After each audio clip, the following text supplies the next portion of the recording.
మీకు తెలుసు ఆదిలాబాద్ అంటే నాకు ఎంత ప్రత్యేకమో.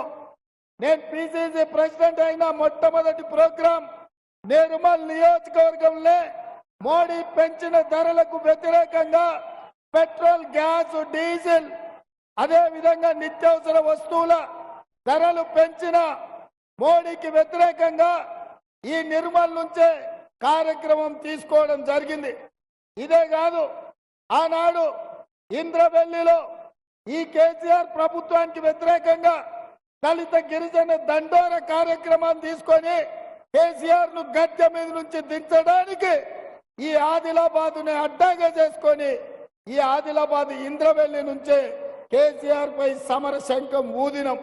అదే విధంగా నేను పిసిసి అధ్యక్షుడిగా చెప్పిన, ఈనాడు ముఖ్యమంత్రిగా చెప్తున్నా, ఈ ఆదిలాబాద్ జిల్లాను దత్తత తీసుకొని మీ ప్రాంతాన్ని అభివృద్ధి చేసే బాధ్యత మాది, కాంగ్రెస్ పార్టీది.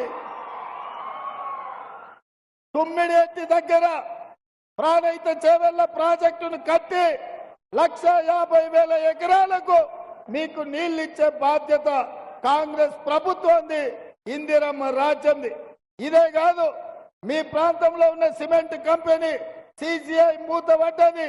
సిసిఐను తెరిపించే బాధ్యత కాంగ్రెస్ పార్టీ తీసుకుంటుందని నేను ఈ సందర్భంగా తెలియజేస్తున్నా. మిత్రులారా, ఇవాళ కాంగ్రెస్ పార్టీ ఇంకా 4.5 సంవత్సరాలు, ఆ తర్వాత 5 సంవత్సరాలు, మొత్తం 10 ఏళ్ల అధికారంలో ఉంటుంది. ఈ ఆదిలాబాదును సస్యశ్యామలం చేసి ఈ ప్రాంత రైతులను ఆదుకునే బాధ్యత కాంగ్రెస్ పార్టీ తీసుకుంటుంది. ఈ ప్రాంతాన్ని అభివృద్ధి చేస్తుంది.